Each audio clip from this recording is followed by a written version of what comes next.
All right, welcome back to A Slightly Twisted Female. I'm your host, Brittany Rue. Sorry for the delay, but here we are. So this might even be ambitious. I'm starting late, but today we're going to be discussing Stella O'Malley and sort of like who she is, her role in all of this, why she's significant, why we should be talking about her, and why any true gender critical really needs to be aware of who she is, what she's doing, and what I think some of the potential concerns are with her agenda and her work. So we're going to get into it. I wanted to start with, I don't know if we'll get to both. I've got to leave to take my daughter to gymnastics around 3:30, but I wanted to get into the recent interview that she did with the Signal. It's so funny if you go through, hey every guys.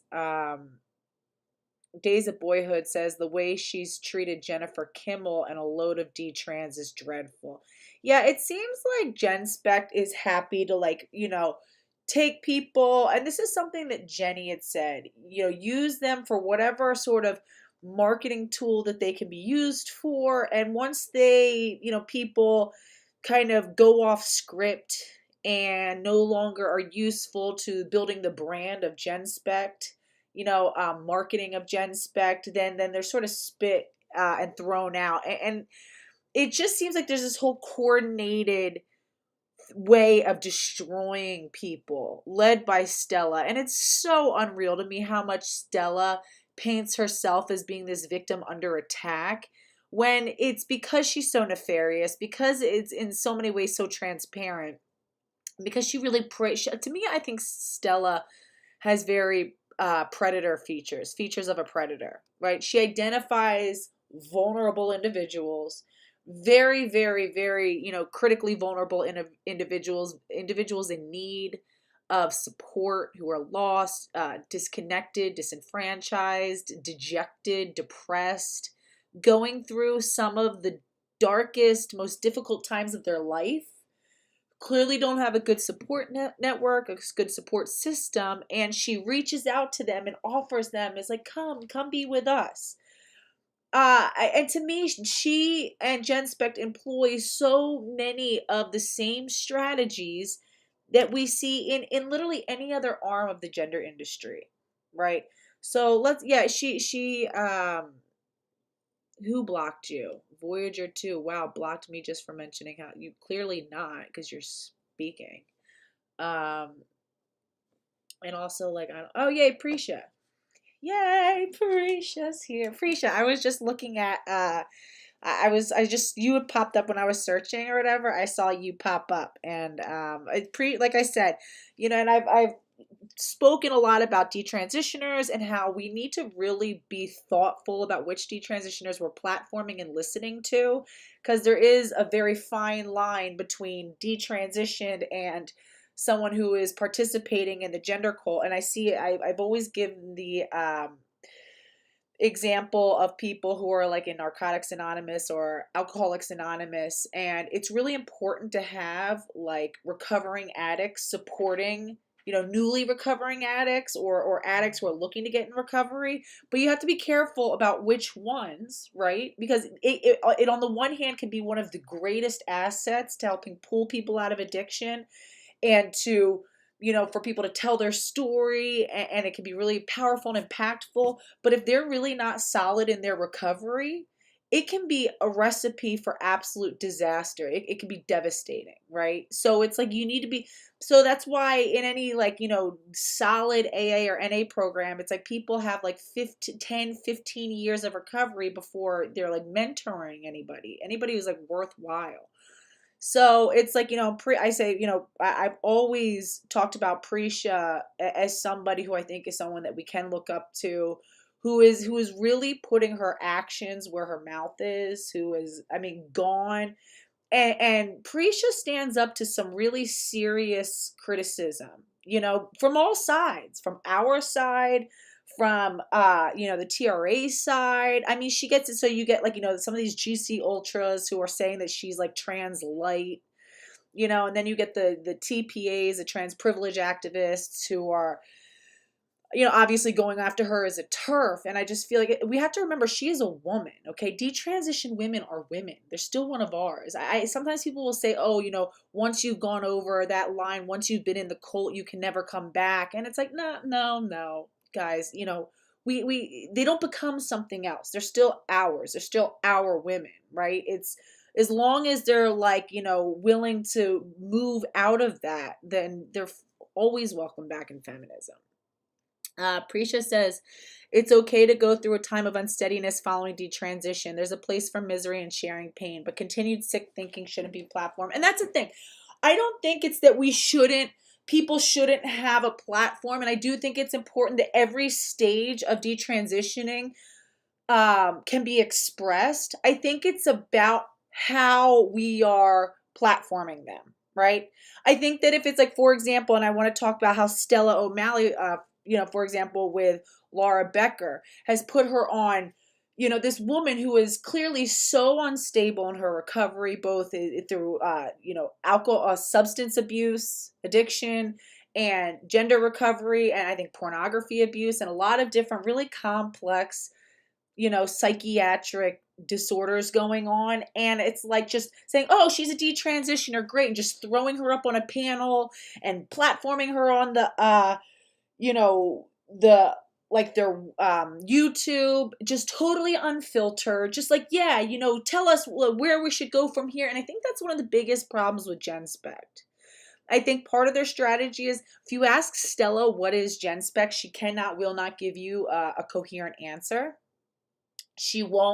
She says that, well, it's different and it changes. And that's so that no one can ever really nail anything down or hold them to account, right? There's no mission statement to sort of compare their work against. It can be like, oh, well, that's not what we do. If you're saying, well, you're causing you're inviting these AGPs and you're sort of failing as a women's rights campaign. So, well, that's not what we do. Okay, fine. But you're bringing these AGPs and you're putting them in conversation with, critically vulnerable detransitioners like Phil Illey, who had a chance to speak with and start to groom Laura Becker, who's like a premier target for him. And well, that's not our job. We're not here to handhold. We're not a therapeutic organization. We're not a therapeutic organization. It is up to everybody. Okay, great, fine. You're not a therapeutic organization. Like, fucking, we got it, right? But then it's like, okay, you say that you're supposed to be this, championing for families with gender questioning children. And, it's very confusing when you're platforming all these sexologists who have their own motivations, these men who are just enthralled with learning about male paraphilias, and these are typically paraphilic men themselves. So that just seems like a huge conflict of interest with your stated goal of helping families. That's not our job, Pete. That's not what we're trying to do. No, no, no, no, no. Yes, we provide resources. We have a resource list that we provide the families. We provide them with funding to go get help from the resources, but that's all that we do. And it's like, okay, the same resource list where you promoted Phil Illey's book, Auto Heterosexual, which was like an AI generated 700-page, like methed out, just insane drivel, like just trying to legitimize literally anything and everything that sexually deranged men want to do as somehow like normal and reasonable and reputable and something that should be like tolerated and supported in society. That resource list, is that what you're passing to parents? Like, what do you do, Stella? Where does your money come from? What is your goal in all of this? And now it seems like she's really pushing back more against gender criticals, it seems like, than she is with trans rights activists. So the most recent explanation of what it is that she does was in her debate. And it was debate with Kelly J. Keene on Benjamin Boys. And to me, like I said, it just felt like a PR patch up. And I love KJK, but it was like, why would you go on his platform and you guys are just like, playing nice with each other, whatever, it doesn't. But anyway, Stella O'Malley, Kelly J. Keene, one of the good moments in that whole thing. I don't think that was her finest moment, and I love her and I think she's on our side. And, people got really mad when I critiqued her on this. I just think it's important to like, oh, we got to hold everybody accountable. We can't get trapped in personalities and stuff, right? We need to continually scrutinize our leaders. And she was like, well, what is exactly that, Genspect does? And that's when, like, Stella was like, it's not therapeutic. No, it's not therapeutic at all. We aren't a therapeutic. She's like, yeah, I know. You said it like 40,000 times. We get that you're not a therapeutic organization. What are you? That's the question. What are you? And she's like, well, yeah, you could say, we are not therapeutic. She had to say it again. We're like, fucking, we get it. And then she's like, we're a lobby group. She finally admitted that they're like a political lobby group and that their main objective is to replace WPATH, which is the World Professional Association for Transgender Health, formerly like Harry Benjamin something, right? Prisha said, like, people suffering with an affliction actively shouldn't be treating others with similar afflictions, especially when they haven't figured their own way out of their affliction, right? They haven't figured their own way out. And they're supposed to, be showing other people the path when they themselves are still stuck. It's very, very irresponsible. And Stella doesn't care. There's no ethics. There's no sort of like standards in any of this. She's essentially like a glorified Twitter-based, group that has been able to capture people off of social media. They're like a social media organization, and it's so. She said that they're meant to replace WPATH, and that's why they've been shadowing WPATH's conferences, and that's why they were in Colorado. She originally, back when they were working mostly with families, and again, this is what I'm saying, it's just there's a lot of grooming going on. They were trying to replace mermaids. Mermaids is let's just really quick.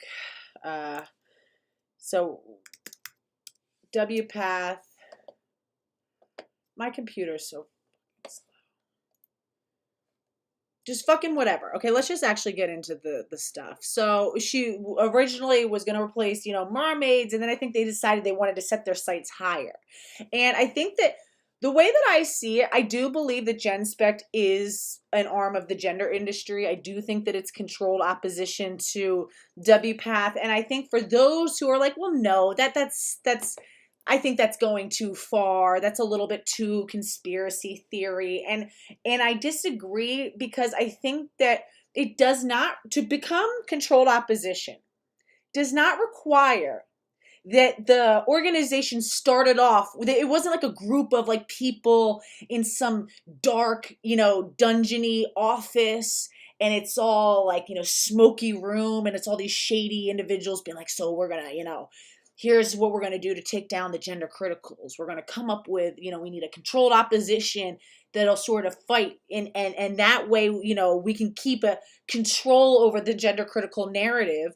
And then we can, sort of smear anybody who goes against that as being radical. That's not how it started, right? It started as this overly ambitious, not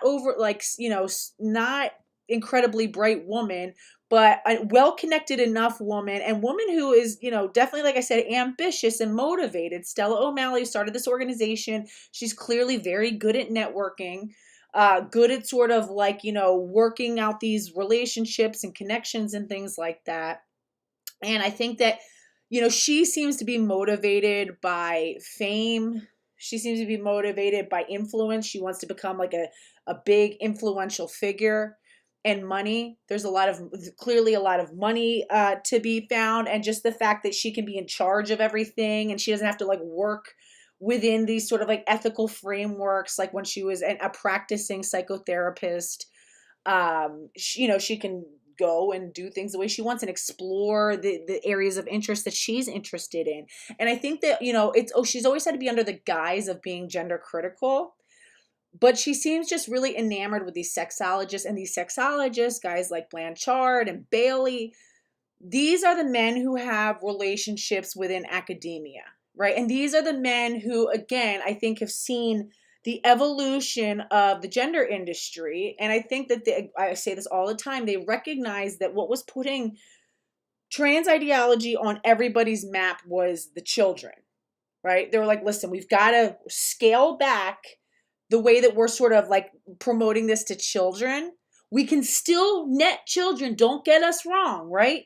But if we want to stop this this influx wave of legislation, and again, shout out to Prisha, who's been on the front lines in front of the Senate, going in front of hearings, telling these, gut-wrenching stories of her personal experience so she could stand up, for kids, and is helping get really important bills passed. Once these bills get passed, it's hard to, they're going to have to do a lot of work to go and try to like undo them and repeal them and do all this other sort of stuff. So it's huge. Like Prisha, if you're still here, it's huge what you're doing. It really is. And that's why it's like, I trust you, because you're doing it. You're standing up to this stuff and you're really doing it. You're not backing down, and I haven't seen any like real conflicts with you. And I've seen a lot of personal integrity on your part, so it's not to say that just because somebody had transitioned at one point can't reclaim their personal integrity, especially someone like Prisha, who was very, very young and naive. We grow, we evolve, and it's like and I think that like with you and Richie, why I've always respected you two, it's like you guys recognize your role in it, but you refuse to accept that like you're fully responsible for what happened, right? You were clearly pulled into something that's a system that's doing this to a lot of people. And I think your way of sort of like making good on your own role in it and whatever is doing the work that you guys are doing now, right? It's like that's exactly, and which is holding the people who really should be held accountable.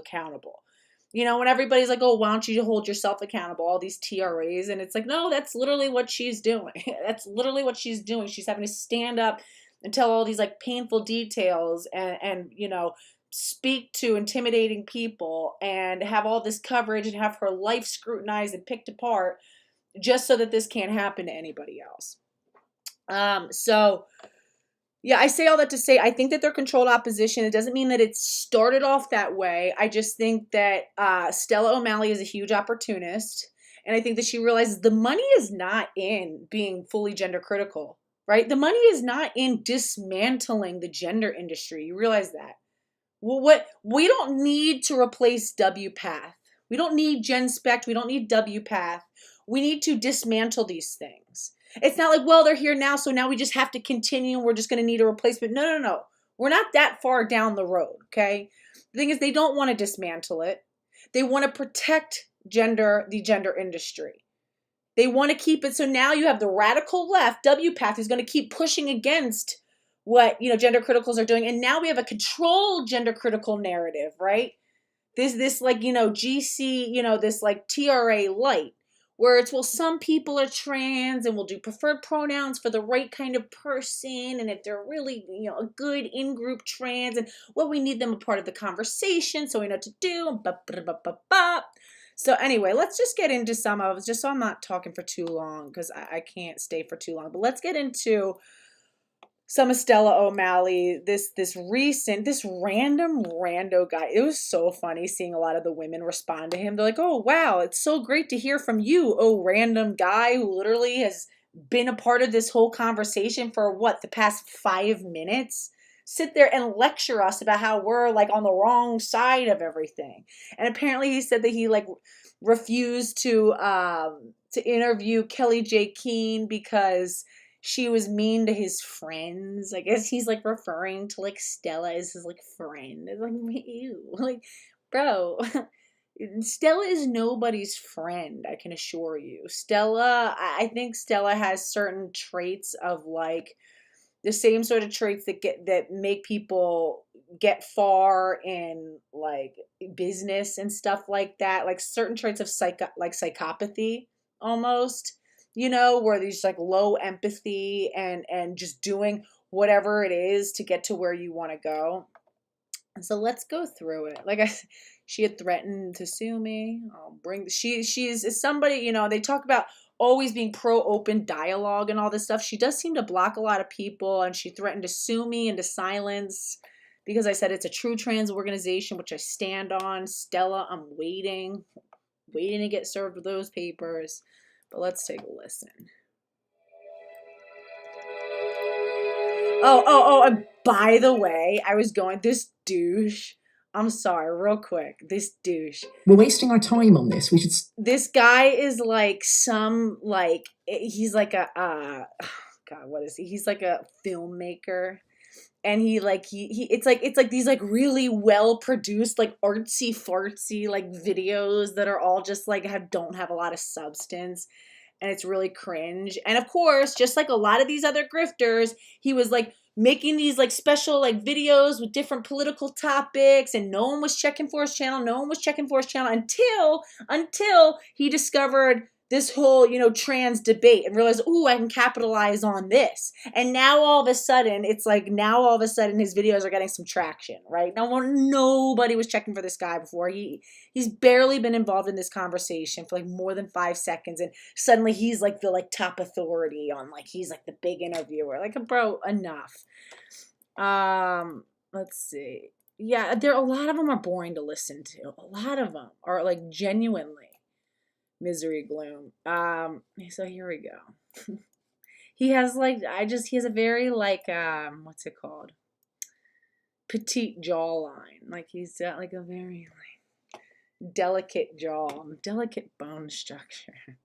I make films at and he's like one of these red pill men's rights kind of guys. He's talking about the modern woman. Like, bro, that is the least of your worries, sir.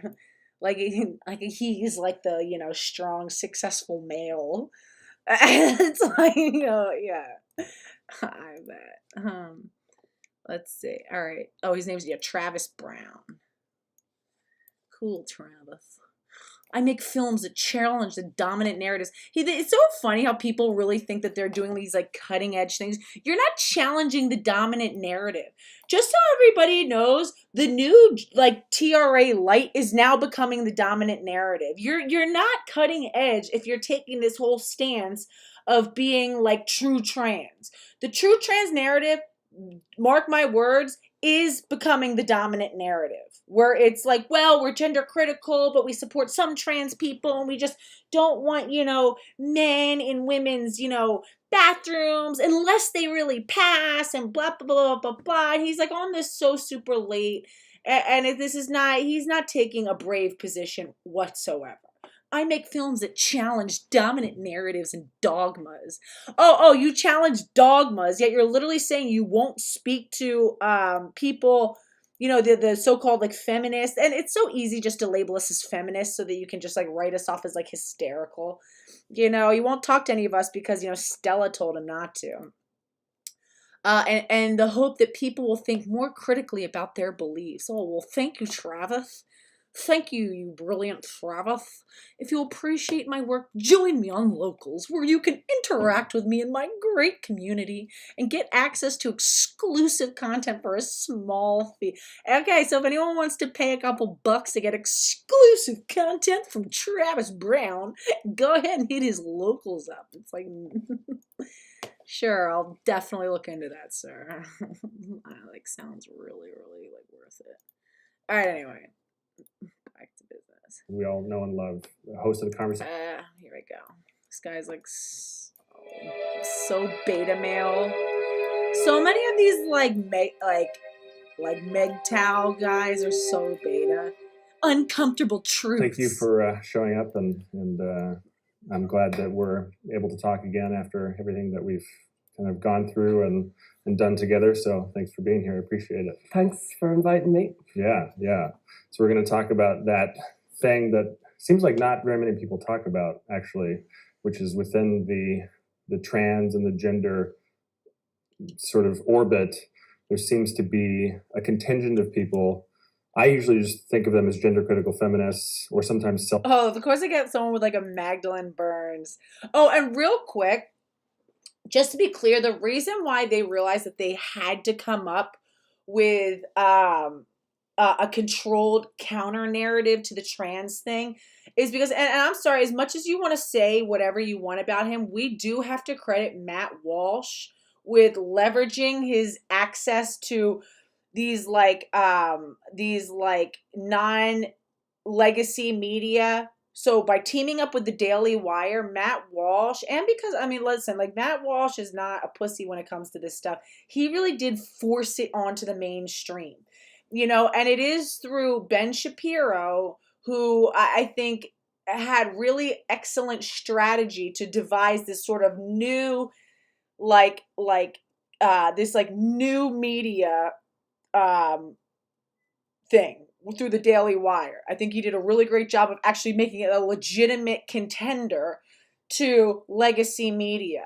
And then he found somebody like, Matt Walsh, who again, his loyalty, and this is why I always say that I'm able to do what I do, because my loyalty is with my children, right? It's to my own concept of God. It's to my family, and so I never will have to deal with conflicts of interest in terms of other things, because I don't have to be loyal to anything. And I just want to make this clear, okay, really fast before we get into it.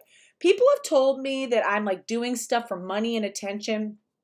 Do you guys realize I've had Buck Angel follow me and promote me and tell me that I should get in with them and like start doing some work with them? I had Ariel Scarcella report on our work, contact me, platform me, talk to me. I've had, again, like Genevieve Gluck, was following me, Anna Slatz. They've like asked, at one point asked me to do stuff for Redux. I've had so many opportunities. Benjamin Boyce used to follow me. Benjamin Boyce platformed me and used to promote me, a lot. Again, Exalantic at one point. So it's like I've ended up losing a lot of these relationships that if my only interest in all of this was just like let me go and just take the fastest route to getting popular and making money and making a name for myself, I would have allied with Buck Angel, who was literally like licking my ass at one point. I have screenshots of her being like, I think your work is phenomenal. I think you're great. And I was like, thanks. I wish I could say the same. I can't. But like, you know what I mean? I could have just tweaked my own ethics and values a little bit and teamed up with these people and done a bunch of live streams with Buck Angel and Ariel was like, yeah, come to New York. We can like meet up for a drink and hang out. I could have really gone and leveraged those things. I knew in my heart that I cannot sell myself out just so that I can, that's not what I'm here for. I have kids who are looking up to me. Okay, and I'm here to like actually protect them, right? And again, I always said I don't want my daughters to one day be like, wait, why are you saying you're talking about safeguarding kids, but then why are you working with this lady who destroyed the life of an 8-year-old girl and was like peddling like what porn and stuff to young people and children? Wow, Mom. Like, you know what I mean? And I was like, no, I can't. Okay. So again, I could have taken a much different route and gotten a whole lot farther by now and have been making money and like making a cool name for myself. I probably could have gotten invited to the Genspect thing and gone to Genspect and schmoozed up with everybody. But I can't, you know what I mean? I just think there's too much at stake. And unfortunately it sucks when it's like it's such a slow, slippery slope upward trajectory for me, but I've got to do this right. Okay. So that's my whole spiel. Self-described TERFs. So I'm curious if there's a different word that we could use to describe these people, but there's a contingent of people that seem to be really adamant about using very specific language, who ostensibly would be on our side. No, I hear you. Matt Walsh took all of his talking points from TERFs, okay? So all of his content comes from us. But he did spearhead it into the mainstream in a way that wasn't allowed before, right? His whole thing with Loudoun County, and even What is a Woman? And then Elon Musk taking over X, and then he promoted What is a Woman, and it just lit this whole thing. So they realized, okay, this, and then also it was like, so Twitter, right before Elon Musk acquired Twitter went on this whole gender critical exodus where everybody was being thrown off of Twitter for having any gender critical. It's like they always say it's always darkest before the dawn. It was the worst censorship right before all of a sudden it got a lot better. Right? It was the worst censorship. Then what happened was all of these like anti-legacy platforms started to come up. So we had Getter, that was a response to Twitter. It was like, you know what, fuck it. We'll just start our own, right? Getter, Daily Wire, who's like, forget the traditional media, CNN, even Fox News. And even with like Tucker Carlson leaving Fox and being like, no, all of the legacy, you know, F all of you guys, right? Same thing with Rumble. Rumble actually became like a decent contender to YouTube. And I think what YouTube, and who's owned by Google, realized that if we keep this route of just, you know, constantly censoring any creator that we don't like and throwing them off the platform, they're all going to go and open up accounts on Rumble, which is what was happening. So that's why I say now they're employing more strategies for shadow banning. So that's why they're not throwing me off of YouTube. They've just made it impossible for me to grow. So I can sit there and pretend like, feel like, yeah, cool, I'm still on YouTube making content, you know. But like, meanwhile, it's they literally kneecap every single thing that I do, every single thing that I do. It's heavily kneecapped. And I could sit there and show you all my analytics where you can see stuff starts to spike and then all of a sudden it plateaus. It's literally only allowed to like circulate for like an hour before it literally just gets like sliced off. It's actually crazy, and it's such an obvious pattern. I'm heavily shadow banned. They won't let me grow, but they're not going to throw me off because they realize they keep throwing everybody off. Everybody's just going to move over to Rumble, right? So that's what was happening. So once they realize that shit, we can't just keep this like really iron fist chokehold, but we've made enough changes throughout all strata of society. So now we're going to have to come up with our own gender critical brand. That this is what the gender industry, right? Is being like, we need to come up with our own gender critical brand. So we're gonna look to, well, who better than people like Buck Angel, Ariel Scarcella, you know, and they're gonna come up with this whole anti-woke brand because people are getting really tired of that, right? So now it's like, it's almost the cliche of being like anti-woke, and you get all these other spin-off channels who are they're all just taking the same talking points. Again, these all originated with radical feminists, right? These all originated with radical feminists. And we're being kind of like dismissed. I don't, when I say me, I know that I'm not a radical feminist.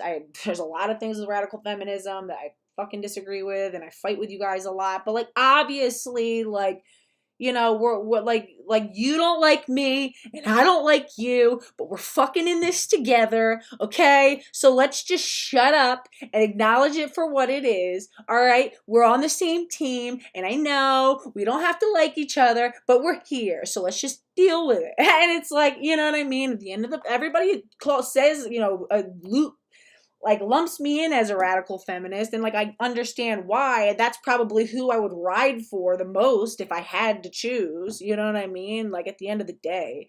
So it's like, you know, yeah, whatever. So anyway, blah blah blah blah.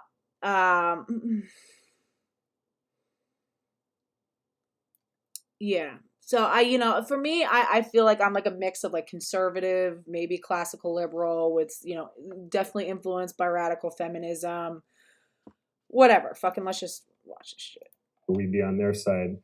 But in my view, they completely derail the conversation when it comes to tell us more. What's this fucking guy's name? Keeping men out of women's spaces. And they're just so puritanical, and it's so annoying. Is he dead serious? I'm sorry, we gotta start from the beginning.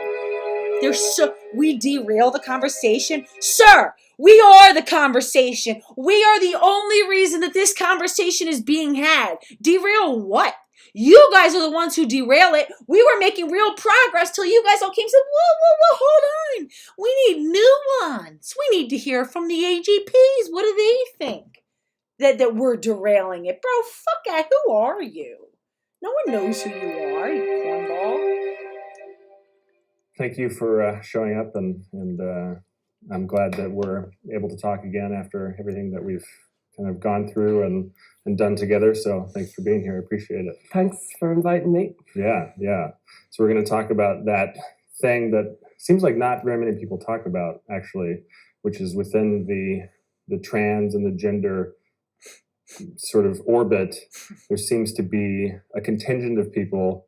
I usually just think of them as gender critical feminists. I'm sorry, I know this is so petty, and this is the type of thing that like the rad femmes hate me for, but like somebody said it. What does Stella O'Malley, does she even like run a comb through her hair? It looks like she just went and grabbed like some clothes, some like rumpled up clothes, like from like the corner of her room and like threw it on and then like raked her like fingers through her hair real fast. And it was like, all right, cool, I'm out. I'm gonna go do this like important interview. Like, I guess to each their own. It's all good. Or sometimes self-described TERFs. So I'm curious if there's a different word that we could use to describe these people, but there's a contingent of people that seem to be really adamant about using very specific language, who ostensibly would be on our side or we'd be on their side. But in my view, they completely derail the conversation when it comes to, not wanting to medicalize children, when it comes to keeping men out of women's spaces. Thank you, Reverend. Yeah, thank you, Reverend, for saying that. For those who haven't, please like the stream. It's the only way that we can combat the algorithm. Please take 2 seconds and like the stream, please. It really helps me. Don't forget, like the stream and subscribe. And they're just so puritanical, and it's so annoying. And I think that they're just doing so much harm to this movement. And so I would just like to get your view. No, I know. I'm Irish too. But like, I mean, it's whatever. It's all good. I probably look like a shit show to other people, so it's all good. No, she is. Like, I mean, she is. She has like a beautiful like Irish look and all that sort of stuff. But like, yeah. What would you call these people that are sort of in this bubble that are doing this stuff? Well, it turns very into the people's front of Judea quite quickly when you get into this. But essentially, you could say that we will always owe a gift of thanks to the radical feminists who in many ways spotted issues around gender ideology and trans ideology really very early in the day, and they spoke up. And those radical feminists have a very definite viewpoint, and that would be, to tear down the patriarchy, or certainly that the patriarchy is the root of an awful lot of problems. So there is that segment that have always been there, and they would come from a tradition where no platforming was certainly a very definite mode of operation. That's how they worked. And they also worked in a world where I would argue, I'm sure I'll be corrected when I'm wrong. Corrected, that's what they do. They correct you. They correct you in a very censorious way. In a very censorious way. How are we censoring you, Stella? Are we getting you deplatformed the way we were being deplatformed? Are police being sent to your house? Are you being shadow banned? Are people showing up and screaming with bullhorns over you so that you can't even, conduct a meeting? How is it censoring you? Or is it people on Twitter just commenting like, hey, you're full of shit? Like a very censorious way. And I love how it's like always like, oh yeah, these they had it first. Again, I always say, it's like if you were so critically wrong at some point about all of this and used to really fight, like Helen Pluckrose used to really fight to the death about why trans people, trans identified males should be allowed to use the bathroom of their choice and people should just suck it up. And now it's like a few years later, she's having to backpedal and be like, well, no, I take that back. I actually do think that they shouldn't be in women's bathrooms. It's like, oh, no. But then it's like, then they'll still fight you on other stuff. And it's like, at some point, maybe have a little humility and recognize that traditionally speaking, you haven't had the best critical analysis of what's going on. You've been very wrong before, even though you thought you were right and you were fighting like you were right. And we who have a almost perfect track record of being right this whole time, we're telling you that you're now wrong about this other thing and you're still fighting us to the death. Maybe have the humility to step back and be like, you know what? Maybe the people who recognize this from the beginning when we couldn't see it might actually still be able to see more things that we can't see. And she talks about how, oh, just a few years ago, I didn't even know what AGP was when she had first met with Debbie Hayton, and I didn't even know. I just was still learning. So so you're saying even just 5 years ago, you didn't even know what autogynephilia was as a concept. Yet, even though you were, conducting these interviews with trans-identified males and trans widows and their families, and yet now, what? Fast forward 2024, you want to take over WPATH and the entire gender industry? Maybe you were not qualified, ma'am. It's like you just spent too much time online and you grabbed a bunch of like friends. It's like the whole reject pile was so big enough to really make like a formidable organization. Yeah. It feels, and it's not just radical feminists. I'm going to move on to the many other groups, but that would be noticeable. And they do believe in no platform. My problem with Helen Pluckrose, it's like, I think it was cool what she did with the whole infiltrating and getting those things published, but she doesn't even understand a lot of the concepts that she talks about. And no offense, but she's like one of these people who just banks on the fact that most people don't know about the theories that she's discussing. She's constantly talking about like classical liberalism and, like the marketplace of ideas and talking like always is bashing postmodernism, yet she is postmodernist. She's basically saying that we can all have our own different definition of words and they can all be valid because we all have to, accept that other people have different ways of viewing things. That's a very postmodernist thing. It's like, no, things can have one concrete definition. Because there is truth, there is reality. And it's like when you have to sit there and say that, no, everybody can have their own perception of things. And we can't tell them that they're wrong as long as they're not hurting you. They're allowed to just, spout. It's like, well, no, we can actually all agree that there are some right and some wrong things. Individuals can do what they want. But when it comes on like a policy and systemic level, no, we don't need to make room for every idea. Right? We need to stick with the correct and true ones. And yes, there is objective reality, and it's like postmodernism is this concept that there is no true objective reality, that reality totally depends, like is in the eye of the beholder. It's like, no, there's natural law. There's things that exist and they're definable and measurable, and it's not up for debate. Not everything is up for debate, And they do seem to operate within a guilt by association way of thinking, and also that some words are forbidden and shouldn't be used. On top of that, there's also gender critical feminists who mightn't be radical feminists, but they're certainly gender critical.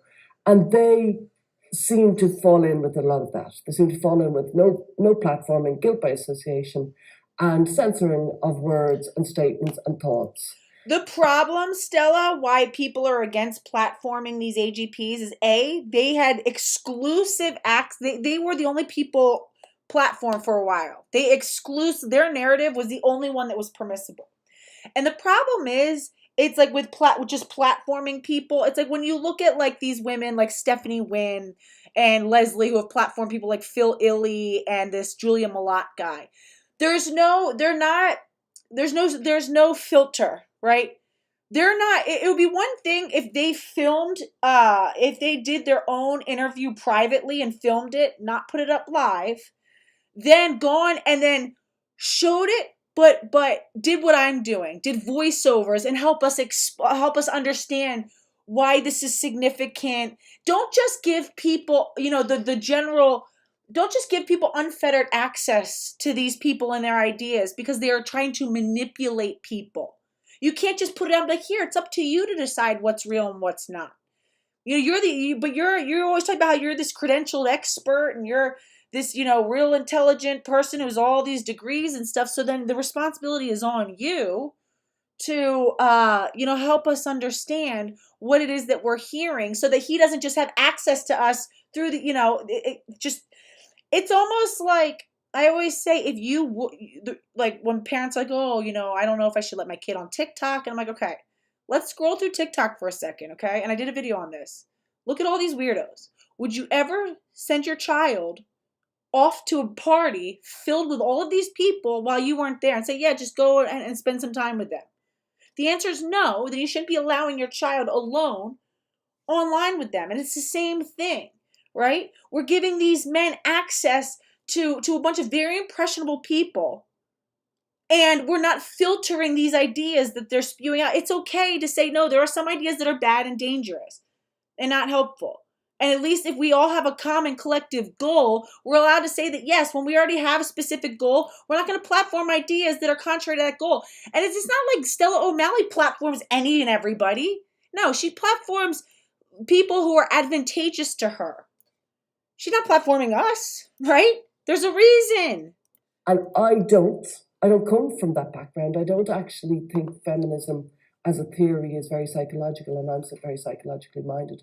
I think it's very sociological, and I don't think it actually brings in the human psyche in a way that satisfies me. And then there's a third group, arguably, which is the gender criticals. And they're neither feminists or radical feminists. They're just gender critical. They're critical about the ideology. And they're three different groups that are kind of coexisting in a quite uncomfortable manner with other people, such as, let's say, classical liberals like myself, with conservatives, with, the Kelly J. Keane group who call themselves feminists, as far as I know, with religious people. So we all agree on the basic, which is pediatric medical transition is not advised. It feels like a very dangerous thing. And we all agree that, women's safe spaces should be protected, whether that's in sport or prisons or wherever. But listen how she, of course, again, it's the children thing. And even though they sit there and say, oh, we think that children shouldn't transition medically, right? They're still giving kids access to people like Debbie Hayton and saying, oh, don't do what he does, but here, he's a great role model for you. And I like how she kind of is dismissive with how she says, like, and we should preserve female spaces, but they're to me, they totally feel like there's an asterisk with that. That should be protected. So we can all agree on that, and we almost disagree on everything else. Right. Yeah. Well, there's so many different ways to go there. It's sad to me because I'm very new to this world. I've only been sort of investigating it and making a documentary, as you know, about this subject. And so I've been studying it for about a year. And I guess I was just really blindsided by the amount of hate that I've gotten for having you in the show, having Buck Angel in the show. And it's interesting because it's those three groups that you mentioned, but it's also the conservative. Also, what do you mean by hate? What does hate mean? Is criticism hate? What's this fucking guy's name? What's this asshole's name? Jason or something? Or that was Julia Malott? Travis? Trevor? Trevor? Trevor, like, what hate is there, Trev? Look at his face. Like a perfect. Go ahead, Trev. Break it down for us. Well, let's talk about the hate. Oh, it's hateful to what? Again, they're still using the rhetoric of trans rights activists, that it's hateful to disagree. It's hateful to express. They said Julia Simon, but somebody said that he was Jason. Whatever. Who cares what his name is? It's something. It's like Jared. But Travis, Trevor, whatever. Travis Brown. And it's like, so again, this is such trans talking points.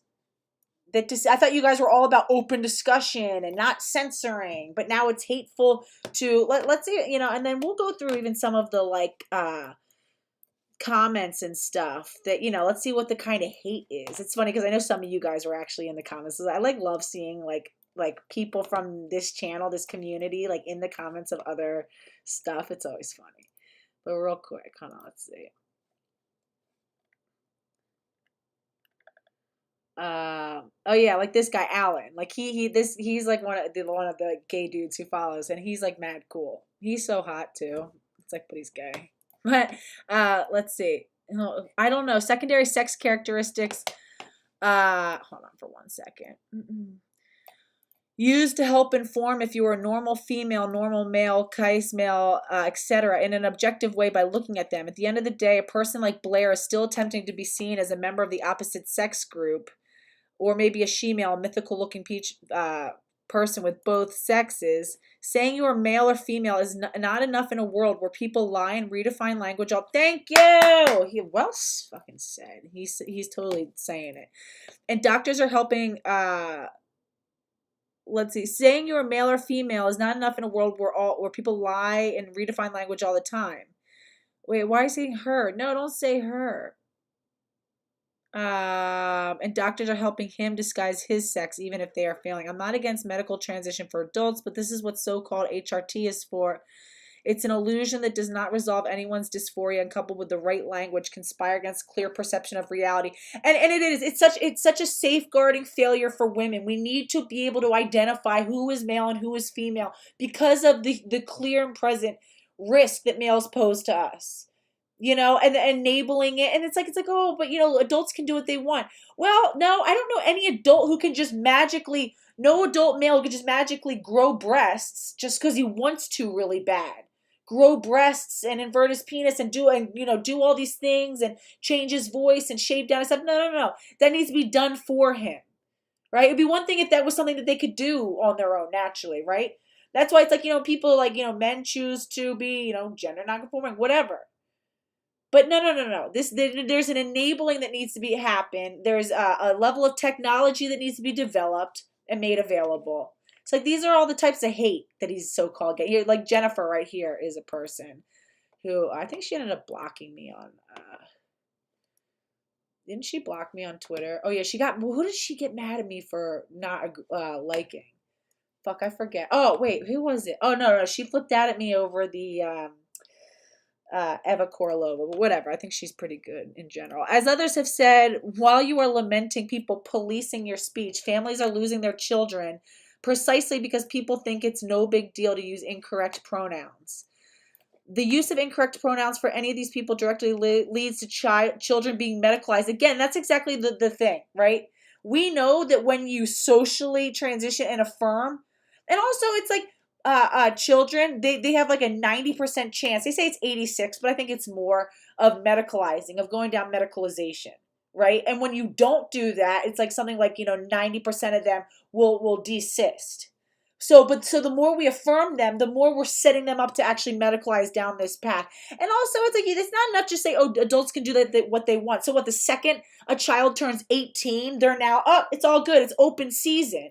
They've been watching Blair White. And then also, again, there's so many mixed messages. Blair White and Buck Angel saying, well, as long as you pass, then you can really be trans and you can use whichever bathroom. But you're saying, oh, but don't transition as a child. Of course, these people are going to want to transition as a child. Of course. It's like, but then it's like, they can just say, oh, well, it's not the culpability of the medical profession if these kids are really pushing for it and the parents are really pushing for it and they go and somehow make it happen. And it's like, they're like, oh, I don't want to go through puberty because then I won't get to make it into the Blair White true trans passable club. It's like, there's just so many mixed messages. And that matters because people are looking to you for guidance on this because you're holding yourself out as a guide, Stella, as this major resource, this organization that no one even knows what they do. So people just make assumptions of what you do, apparently. Hey, Kai, what's up? Kai Decadence. All right, anyway, let's get back. Christians, like the really very, very, I would say, ultra-conservative, probably right-wing Christians that also find themselves aligned with those what I view as kind of far left feminist types. They kind of come together on this topic. Far left feminist types, you fucking dork. Trevor, you're a dork, okay? And also, honestly, some of like the more conservative, no, Trevor, that's a negative. Topic because they both, let's say, don't like Buck. Or they both, want to police, at least some of them want to police the pronouns. I'm so tired of policing. Policing is literally when police showed up to the door of Kelly J. Keene because all she did was post a big billboard that just had the dictionary definition of a woman, which is an adult human female. That's policing a speech, Trevor. That's policing a speech. People going on Twitter and being like, no, it's not good to steal women's language. We object to that. Women expressing disapproval, women, protesting is not policing you. Get over yourself. Which someone did that to me on Instagram the other day, and I was like, yeah, because she was untoward about pedophiles. Exactly. I said, don't you realize that you're doing exactly what the trans activists are doing? And she's like, oh, well, this is a different context. Because someone was spreading lies about me saying, oh, I call Buck a man and I refer to Buck as a biological man. And I was like, no, I've never done that. And they're like, well, but what pronouns do you use? I'm like, I mean, are you fucking kidding me? Like, who cares? What do you mean, who cares, Trevor? God, he's a dork. And look at and he knows that and this is one of those guys who's like real new to the scene, so he wants to impress everybody with like how much he knows. He's like been studying. He's just trying to like ass kiss Stella O'Malley. What do you mean, who cares, Trevor? What do you mean, who cares? What do you think what do you think my daughter, my 5-year-old daughter, what the fuck is that gonna do to her head? This is a woman, but we're gonna call him he, him. She's growing a beard, but it's a he. But yeah, we're acknowledging reality. No. Because it's going to get to the point where you can't sit there and call him he, him, and then say that he's she's a woman. We already know how Buck gets if you call her a woman. She like flips out, right? So you're acquiescing to it. You're still upholding the lie. You talk about that you're all about like objective reality. You guys are the intellectuals and stuff. There's nothing intellectual about this. This is still all mythology, Trev. I try to avoid the pronouns because it's just fraught with problems. Naturally, for me, I do want to use sex-based pronouns, but for someone like Buck, I love Buck. Buck is my friend. You love I Buck? Just don't care. Buck is my friend. Buck is everybody's friend, sir. Buck is everybody's friend. You're like, come on, Tim, tighten up. He was probably so enamored when Buck is like, yeah, friend, and he's like, oh, Tim's like, oh, Buck thinks I'm his friend. I'm her friend. He's probably like excited, like, Tim, I really hate to be the one to break this to you, but man, Buck love bombs literally anybody who comes across her path. How using he, him pronouns for Buck is going to, harm children or somehow make men enter into women's spaces or somehow I just don't understand. Like, what do you think their thinking is there? Like, why do you think they're so puritanical, some of these people, and they want to police your language? They want to no platform people. Like, do you think that in their minds that this is some ultimate good, that they have to be so stringent and so, dogmatic about this because that's what they say. They say, otherwise you don't care about women or you don't care about children or something. Yeah, there's a huge leaps of logic that happens if you use certain pronouns, either one side or the other. And I do think that the pronoun issue is almost one of the most incendiary issues. I do think I am in favor of free speech. And I don't believe in policing other people's speech. And I don't care in what way you're policing. Whoa. You're in favor of free speech? Is that accurate, Stella? Is that accurate? You are? Are you sure about that? You sure about that? You're in favor of free speech. Okay. All right. Let's take a look. I wish, before she blocked me, I wish I got all of the screenshots. Let's take a look, Stella.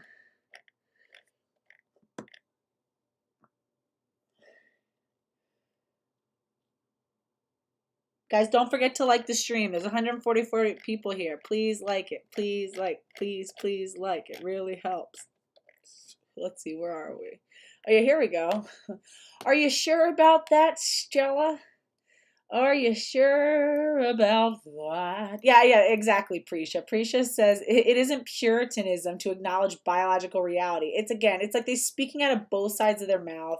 None of it makes any sense. Like, literally none of it makes any sense. Hold on for 1 second.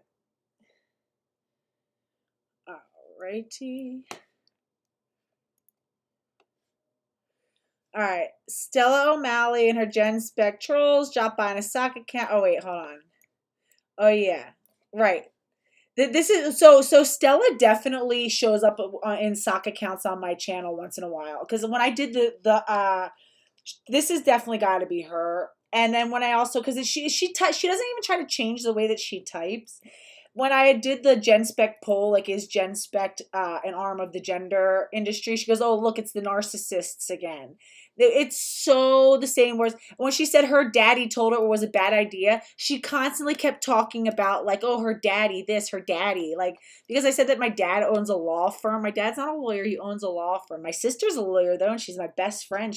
And they're trying to, like, shame me as if, like, I should be embarrassed that, like, my family, like, rides out for each other. That's not embarrassing. Like, that's to me, that's, like, wonderful. But whatever. So it says, if you wanted a lawsuit, why didn't you send her your address? Because it's not my job. Her daddy told her it was a bad idea and he would cut her allowance off if she didn't calm down. This is Stella O'Malley from a sock account. It was just because I had already gone back and forth with her, been sparring with her. This is 1000% how she talks. This is 1000% how she talks. And I said, where did I say? Damn it, why doesn't it go bigger? I said, oh, Stella, there you are. My dad isn't a lawyer. That's my big sister, as I told you 50 times.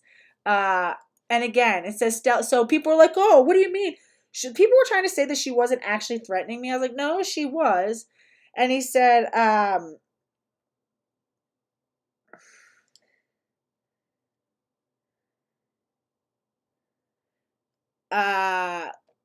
on, sorry.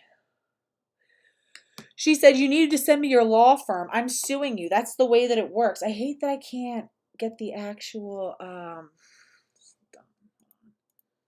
wait, how can I open this in a,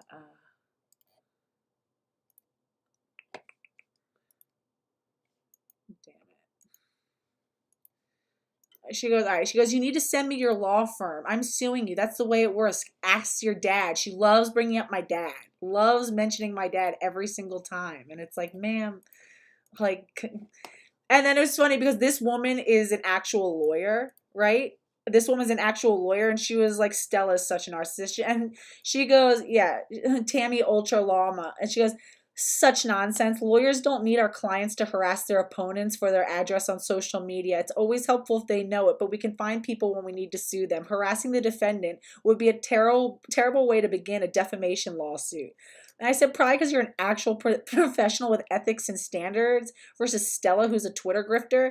She goes, indeed, it's hilarious and ironic that she thinks she could bring a case against an American in the first place. She was saying where our free speech is like very robust. But then where's the other, I just want to show, again, this is, so Stella O'Malley, who's like a free speech champion. Hold on. Let me, where is it?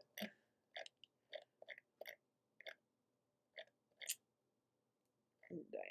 Hold on, let me see.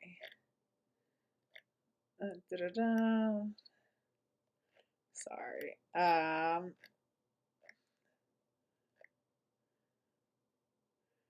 Damn, where did it go? Oh, maybe. Oh, wait. No, man. I don't think I have all the screenshots up here. Oh, I think it was in my. Oh, I know. It was the little video that I did. Really, really, really, really, really fast. Really fast. Remember, Stella, how you. Hold on. I've watched many people be attacked online. Like, I've seen people like, Jane Claire Jones and Women's Place UK and, just recently Julie Bindle, but Kathleen Stock has had a really hard time, all from our own side. Really? Julie Bindle's had been attacked hugely from our own side. Millie Hill has. Just so many people have been attacked from our own side. I think it's really destructive. I think it's created, Debbie Hayden has been vilified to the point of utterly silenced. Fiona Orlander, who you probably don't know, was a brilliant trans woman who used to speak all the time, completely silenced, basically has no voice now. Graham Linehan has been devastated by her own side. Christina Harrison is now out of the game. You probably never heard of them. No. Completely silenced by her own side. Miranda Yardley, another trans. Exactly. KJK, Maria McLaughlin were literally beaten. So was Jen Thomas, right? So a lot of us were attacked. Completely silenced by our own side. There has been so many people, groups, organizations, I know, Scarlett. and very thoughtful people who've been trying to raise different perspectives, who have been utterly silenced. That it's a really worrying aspect of the movement, and people should think about what they're doing with this because it's really destructive. Wow, that sounds really bad, Stella. These terrorists, my God, what is it that they're doing? Are they having these people? Let me see. So thrown out. So again, I showed all the people who are like, this is actually thought policed, right? Like real quick.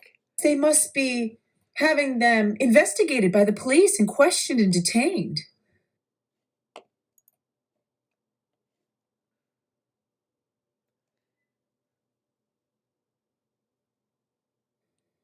Is there a big campaign by the local police departments to track them down and find them so that they can be prosecuted? Right. Like, come on. You guys are not being How are they being policed. silenced? Feminists Are are they being being policed. thrown off their platform? Because I do remember, Stella.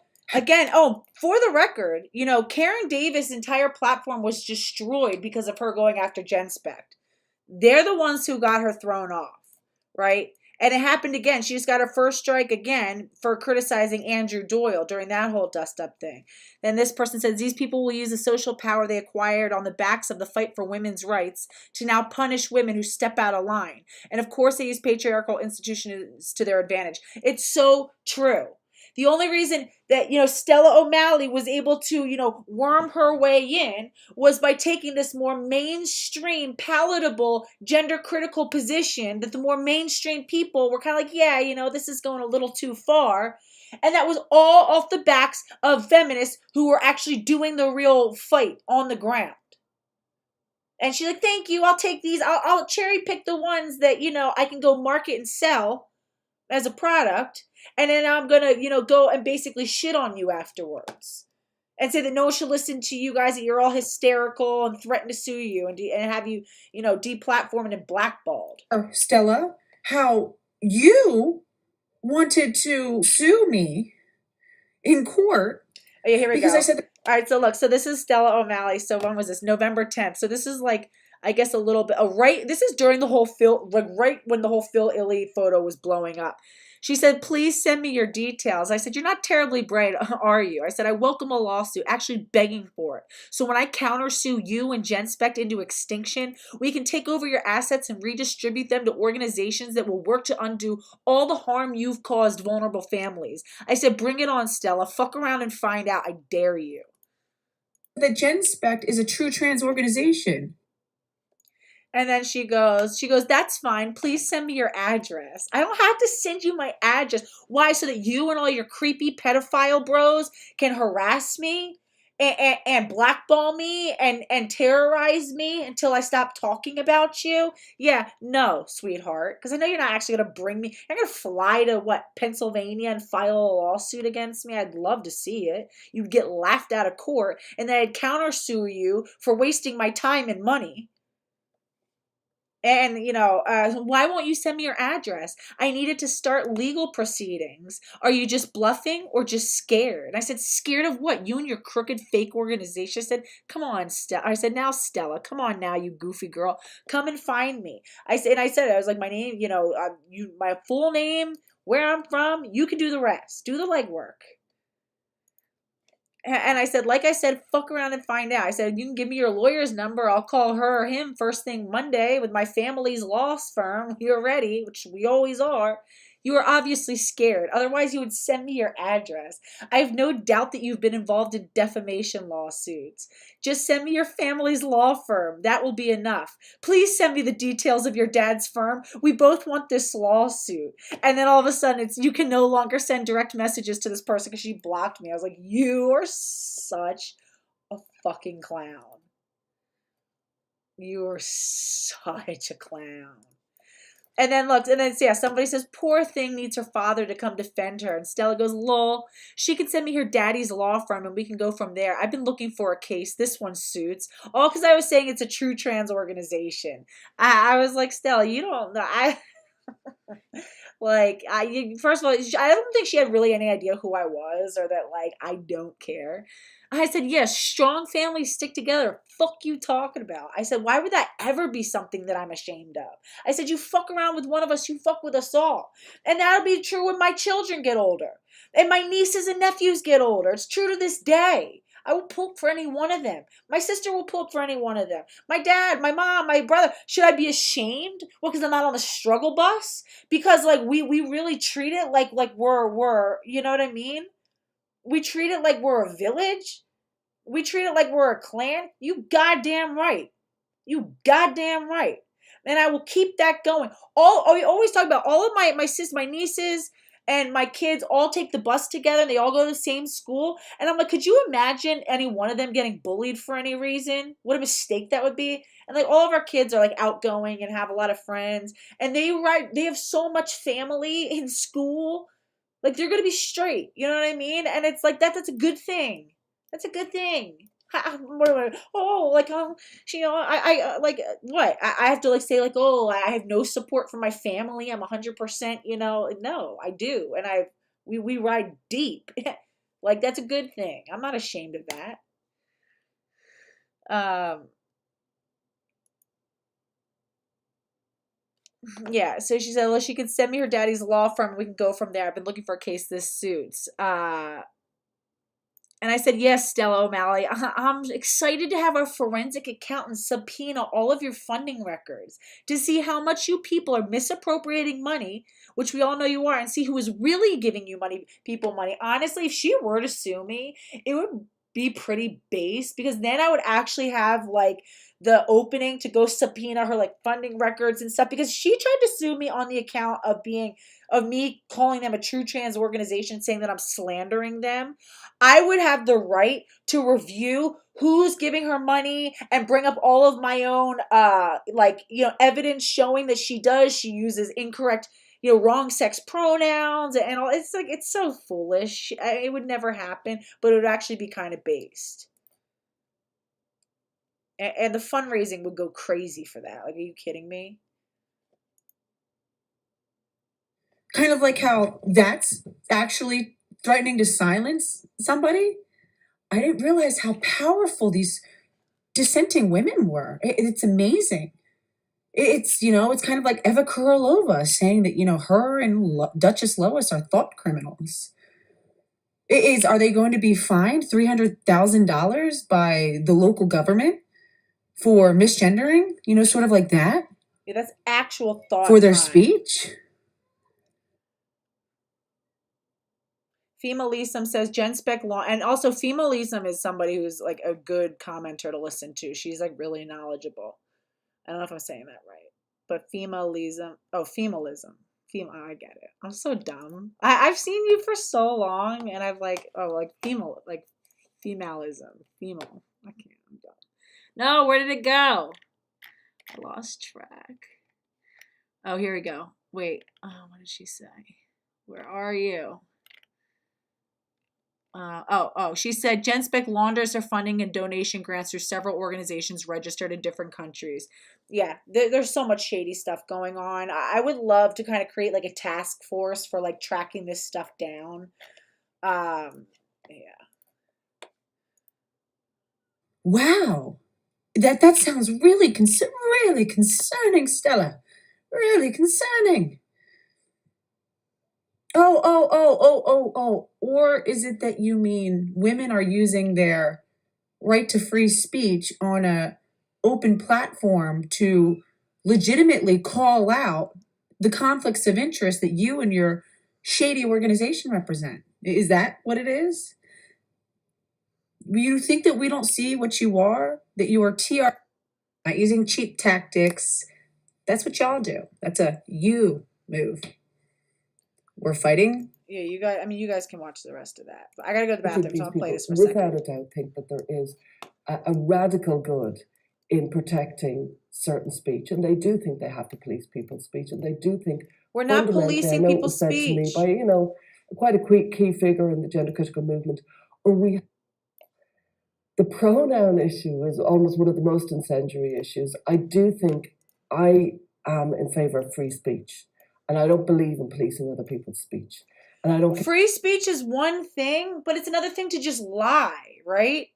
Like the idea that it's a normal thing, and also that like it's fine if individuals, whatever, but I don't think the media should be allowed to print lies. I don't think the media should be allowed to call men women or refer to them as she, her, because that you're misdescribing that person. I don't think that people should be able to change their sex markers.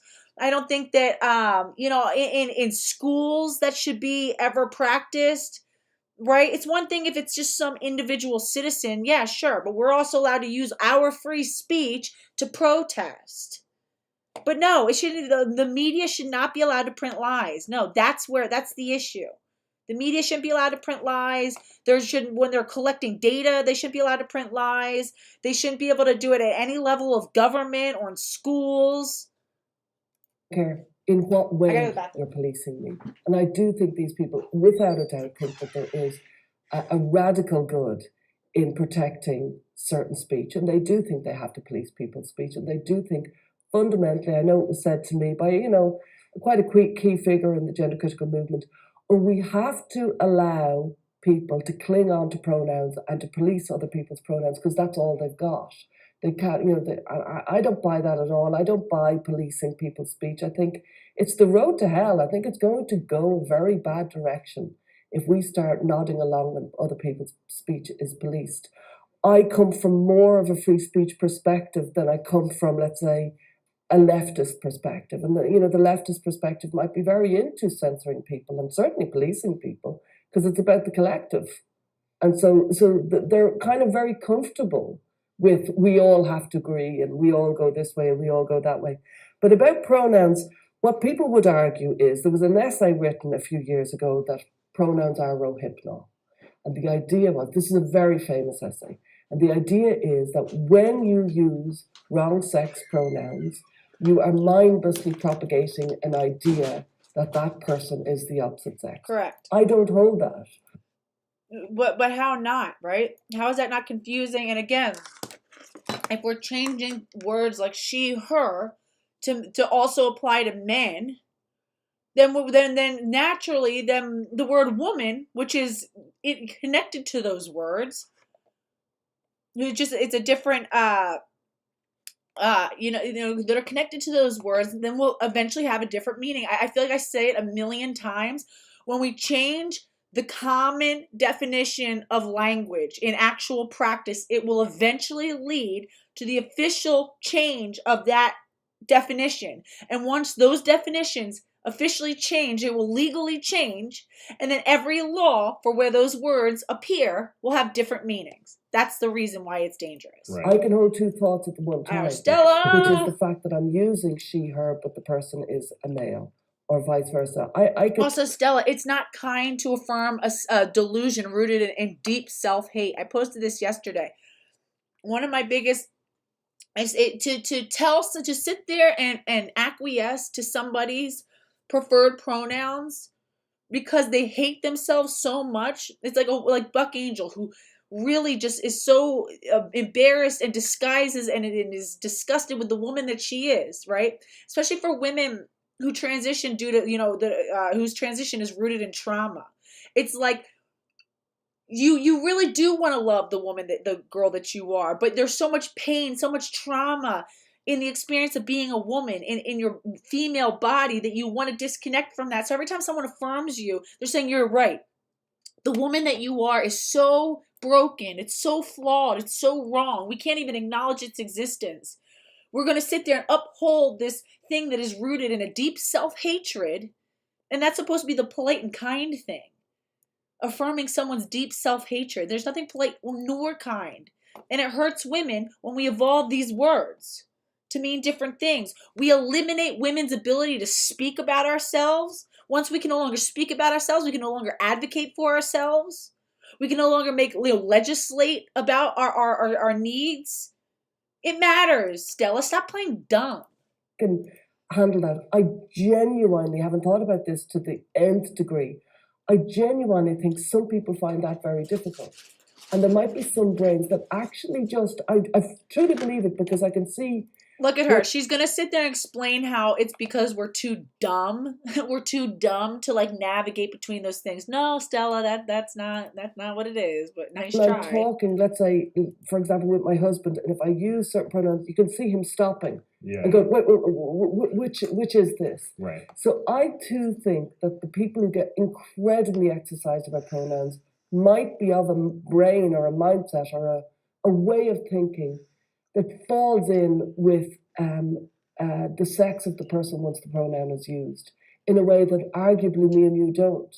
Yeah. So arguably we're just different types of people with different ways of thinking, so that it just doesn't, I don't get any brain ache if I think of a trans woman and I use she, her. And it's not because it's too hard for us, Stella.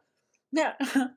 Like, look at Tucker over here. Tucker's all like, yeah, and she's just feeding him like, what? Oh, God. It's not because we're too dumb, Stella. That's not the issue. We're not pandering to this. And I know he's a man. I can do that, or I know she's a man, or I can do that. I just think other people can't, and they think we're thinking the way they're thinking, and they think once you use she, her, you think he's a man.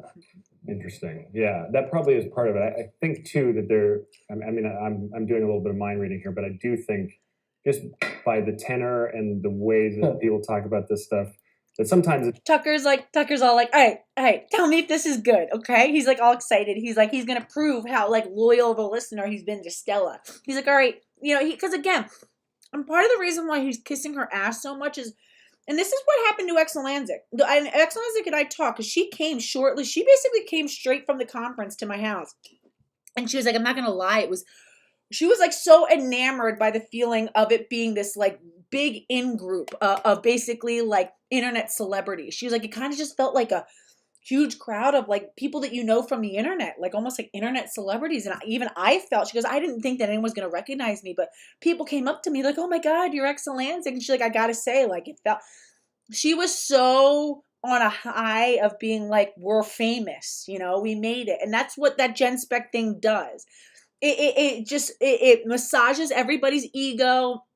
And they all are like, oh, wow, we can all team up and work together. And he wants in.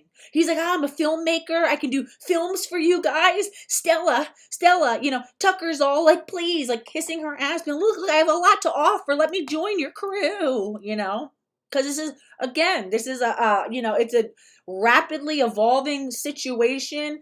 And they don't want the gender industry torn down, period. That is the difference.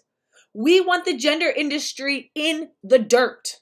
They want to keep it alive and well. They want it to evolve the way that it needs to evolve, to cut off some of the way more problematic stuff so that it can finally get off people's radar, but they wanted to keep it going. That's the difference. And Tucker wants in. He wants all the way in. It's not that. It's not that they can't. I'm being very generous. You are being very generous. Yeah. Again, puritanical just seems to be the right word for some of these people. They just seem to be so obsessed with that you have to use, and it's not just the pronouns. It's you can't even say the word transition, for instance, because there's no such thing as transition. But obviously, we're just using it as shorthand. Obviously, no one's transitioning from one sex to another. The only way that we're using that word, at least the way I use that word, is to cover an array of things. Taking puberty blockers, taking cross-sex hormones, getting surgeries. Obviously, no one can change sex. But that brings up another topic, which is you're not really allowed to wonder about these things or to think out loud. And, people will say, well, you are allowed, but just be ready to be corrected. It's like, well, fuck you. I just want to think through these things. You know what the problem is, Thomas? You want to know what the problem is? Not that they're correcting, you don't like to be, corrected. Thomas, here's what you don't understand. And this is what you and Helen Pluckrose have in common. You don't understand how much you guys are actually postmodernists. See, the thing is that, yeah, when you're saying abject lies, objective falsehoods, untruths, then, yeah, people are going to say, oh, no, sorry, buddy, that's not, you feel me, Tom? Like, that's so, yeah, they're going to correct you when you're saying things that are objectively wrong. That's because, guess what? There is measurable truth in the world. There is an objective reality. And look at Stella's holding her face. It's so hilarious. Yeah. And unfortunately, right now, it's so important because laws are being written. This is all so unprecedented. We are in totally new territory. So yeah, the language is going to matter because that language that we're all debating and discussing is going to translate into the language that is going to go into laws and legislation. And it matters. It matters. It affects us. It affects us at every level. Of course, you don't get it and you don't care. But we have to fight. We have to. And yeah, expect that people are going to protest when you are perpetuating gender ideology. Every single time you use female language for a man, you are perpetuating and upholding and participating in gender ideology. You are a trans privileged activist. And so this brings up the topic of the film that you were in, which I thought was lovely. It's one of my favorite films on the topic. Thank you. Yeah, so that film's called Trans Kids, It's Time to Talk. And so you were new to this subject, if I'm correct, and you went around just talking to all these people. And I watched it. I didn't know you. I was doing research to do my first interview with you. And there was literally nothing in there that you said that I thought, oh, wait a minute, is she on the other side? You know, but then so many people have just lambasted you. So you don't have to go into too much detail. I know, yeah. Shinobu says Ted calling them films because he's so sophisticated. Yeah, they've all been to college. They're all a bunch of college people. Just, we're all so dumb and stupid and barbaric. They're all intelligent. It's like, all right, Tom. We've talked about it elsewhere, but what happened with that film? What are you comfortable talking about? Well, it's been devastating, really, the misinterpretation and I will be corrected that it's not a misinterpretation, but the very bad faith analysis that has been made of that film. So the premise of the film was, I was a psychotherapist, I'd had gender issues as a kid, other people call it something else. I wanted to be a boy when I was a kid. And as a psychotherapist, I wanted to know, could any of the 4,000% rise in girls seeking medical transition, could any of them be like me? And it was a fairly mental health based question. And I came through it and I became completely comfortable in my own skin. And I certainly thought that it would be likely that some of these kids would be like me. And I found out that they were. And that was the premise of the film. The idea was to have a newbie like me who I'd never really been on Twitter. I had a Twitter account. I didn't even know how to do it. I had to do Twitter at the time, and I'd not been in the culture wars on it. She loves feigning naivety. It's like, if you're so naive and so out of the loop and just learning everything for the first time, maybe you shouldn't, be trying to be in charge of the entire industry. But it's also so BS. Any level, and I was not a feminist, and I was living in rural Ireland. And it was a good film. We interviewed an awful lot of people from all sorts of different perspectives. And it ended with a person who had detransitioned, who was very similar like me, and it was very sad. And what happened afterwards was there was a huge contingent of people who lambasted me, who were also of the opinion that children shouldn't medically transition, but they believed that I had taken the wrong tone because I had interviewed Debbie Hayden. I didn't even know who Debbie Hayden was at the time. As far as I was concerned, this was a trans woman who also agreed that children shouldn't medically transition. What added to the story was we realized when we met the family that, oh my God, this family's life had been ripped apart, and we're very honest about it. And so we showed it on the film. We showed the utter devastation that will happen to children and to a wife when a father says, I'm going to medically transition. So we filmed all that. And look who you ended up staying in touch with. Did you team up with Stephanie and work with other trans widows? Or did you team up with David Hayden, aka Debbie? That's part of the issue. She gets so enamored with these men.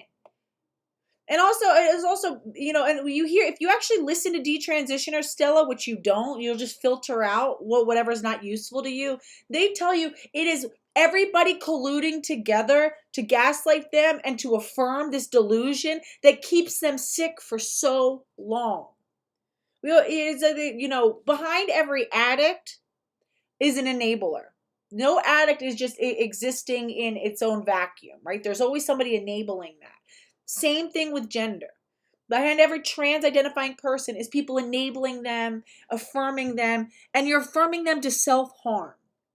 Sometimes the most loving thing you can do is tell them the truth. Say, no, sweetheart, you're a female. You'll always be a woman. You'll always be a female, and you were wonderfully made, and you don't have to be like whatever image of a woman that you have in your head that is scaring you, that makes you feel like you don't want to be a woman. You don't have to be that. I promise. But you can't, it's not a reality to escape, and let me help you embrace it. Let's find, what type of woman you are, because there's no one path to that except for being an adult human female. Right? That's compassion. That's healing. You're keeping someone sick. Keeping someone like Buck Angel, who, again, has a hardcore long-term history that she's talked about of severe sex addiction, drug addiction, alcohol addiction. She said she was a severe alcoholic, severe drug addict, is still an active addiction, but constantly is just changing addictions.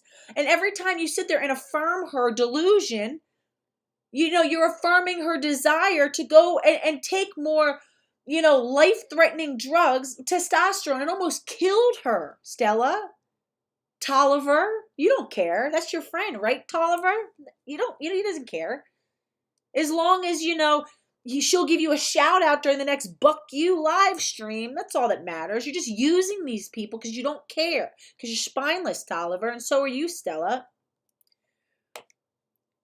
Susan is going to continue to self-harm so long as we keep up the charade that, the more you do this, the more that you can really be like a true trans.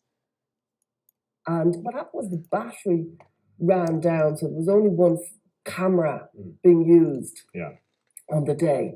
So we were filming me, and then hours later we were filming Stephanie, Debbie's wife, and hours later we were filming Debbie. At one point there was a camera on one face. Oh, I see. Do you understand? And then we had to put it all together later on.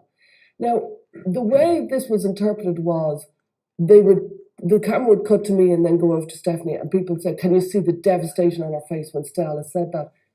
It was 6 hours apart. It was a farcical point. No one cares about that. And that's when I saw a really ugly... How does that make any sense? So she's trying to claim, there's a part where she is talking to Stephanie Hayden, and she goes, I'm trying to understand. So as she came out, since, Debbie came out as trans, does that mean that you now two are a lesbian couple? She giggled, and then Stephanie's just looking at her. She goes, no. She's trying to tell us that question from Stephanie's response was 6 hours apart. Come on, bro. That doesn't make any sense at all. That doesn't make any sense at all. And the woman did look totally disgusted with the question because it was a disgusting question. And it's I'm sorry, Stella just lies. She just lies. There's something almost psychopathic or something pathological. The way she's just able to let lies roll off her tongue and distortions and half answers, it's really concerning. Side of this, because I corrected people in good faith saying, oh, no. What was happening was, and we were trying to show the devastation of the family. That was the point. No. You were trying to show the devastation of this family as you kept giggling and asking these totally rude questions, and you were fawning over him. Mission not accomplished. I figured it out, Stella. I figured it out that this family were really hurt. Stephanie was really hurt by your questions, and I'm Stephanie was really hurt. Stephanie actually sent me the warmest of emails saying thank you for giving me the opportunity to speak about this terrible. Yeah, because either way, she still had a chance to speak. Even if you were totally obnoxious and annoying, at least it was giving her an opportunity to finally talk about what's been going on with her. I'm sure she's been so embarrassed for so long. There's people who I think were so rude and so obnoxious when I met them, but it's I understand I still have to be no, but thank you. It's so great meeting you. Great. Yeah. But even the thing that was with Exolanzic, for example, people are oh, I don't believe that she was really as bad as the guest as Brittany says. And I'm no, she was. Because if you listen to my retelling of the experience and then you listen to Jen Thomas, I hadn't even listened to Jen Thomas's audio. Our stories are almost identical because that's what happened. Now, it's someone can be, I can also realize that some people are just obnoxious or have bad manners, and it's not, it's not the end of the world. I survived, you know what I mean? And it's I'm not going to hold this big grudge, and it's fine. And it's it's still advantageous for me to maintain a connection with her, because I was well, we do the same work. She's kind of a colleague. It's important, so just because I was yeah, it was great to see you. And and I enjoyed talking to her through text is a lot easier. She was very difficult to host. It was exhausting and very one-sided, and that's accurate. But I still was yeah, it was great to see you, hope that, we can spend some time again and da-da-da. Both the two things can be true. So it's the same thing. Stephanie could have been totally disgusted, by your behavior, but just chalked it up as you just being naive and not understanding and a little bit rude, but it's okay. It was still an important pivotal event for the family to finally be able to tell their story, and Stella just. Time in a really gentle way. So they had it wrong, And but how they do will people- not be corrected on this. Yeah, that was my next question. Is I assume you let people know that, well, this is what actually happened, and then how do those people respond? They ignored any sort of email or DM that I sent explaining it, and instead chose to always have it in the public realm. And I know, Ron, it's a shame. I was a huge fan of Exlantic too, but it's like there was a point where I used to really be totally enamored with everything she said. And then it's like somehow it's like almost like the kind of veil got lifted from my eyes, and it's like I almost have a difficult time even seeing what I thought was so like amazing before. Now she does have some like really interesting takes and like has a really good command of like some very specific subject matter. I think the problem is when she pretends to be an expert in literally everything and doesn't realize that she actually has a very specialized knowledge base that's actually way more narrow than she tries to pretend that it is. It's like, be really good at what you're really good at and acknowledge your weaknesses elsewhere. You don't have to like pretend to be this expert on everything and sit there and fight to the death to win every disagreement. Always dismiss and disregard. And anytime I try to say, actually, you've got to find... So as Twisted A says, she sounds smarter than she is. That's why. And someone had brought it down too. It's like a combination of things. It's like the kind of like autistic behavior plus the like her the way that she looks, the way that she speaks, and her command of, I think she also has a really strong command of language, and she is able to use that to sound more, and she's really like monotone and flat in the way that she speaks, and speaks with this sort of like clinical voice. So I think it's like when you really get into it, you realize that, yes, something just feels more expert than maybe is necessarily true.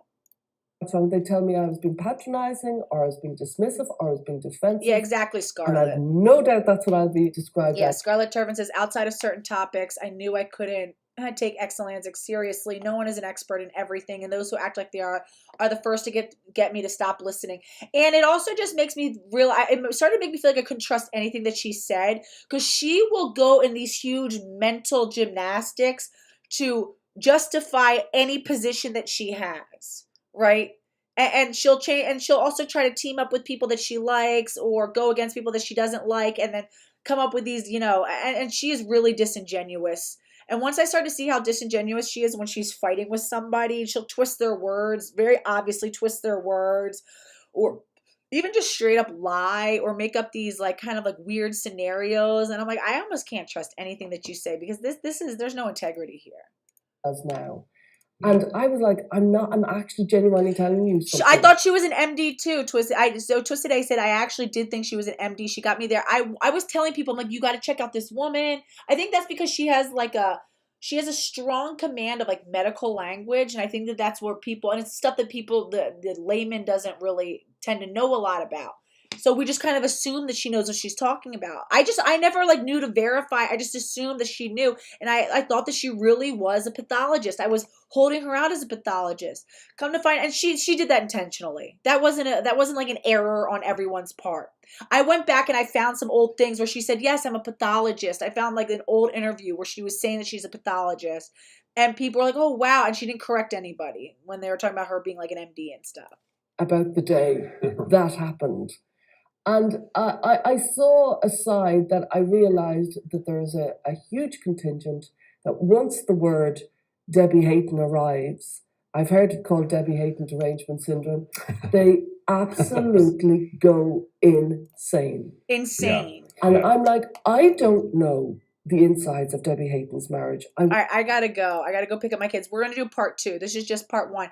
They go absolutely insane. The way that they characterize us, insane, hysterical, puritanical, like we're not smart enough to do the like, switch with the pronouns. No, Stella, that's not it. It's actually harder to remember to call, Buck Angel, she, her, because it's hard to call this person who's all jacked up with steroids, who has like, a male looking chest and a full beard and who's bald, and who has this like rah, rah, rah voice, she, her. That took that took more practice.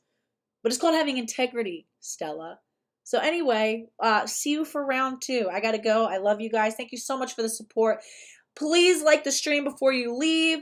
Like, comment, share, subscribe. Follow me on Twitter at ASTFXX. If you would like to donate to the channel, please consider it. I have bills associated to keeping the channel up. John Euler is going to be next Wednesday at 1 p.m. I can't wait, Eastern Standard Time. If you want to donate to the channel, it's Venmo at a slightly twisted female. Or it's like at a slightly twisted female at gmail.com or just at a slightly twisted female. I got to verify which, whatever.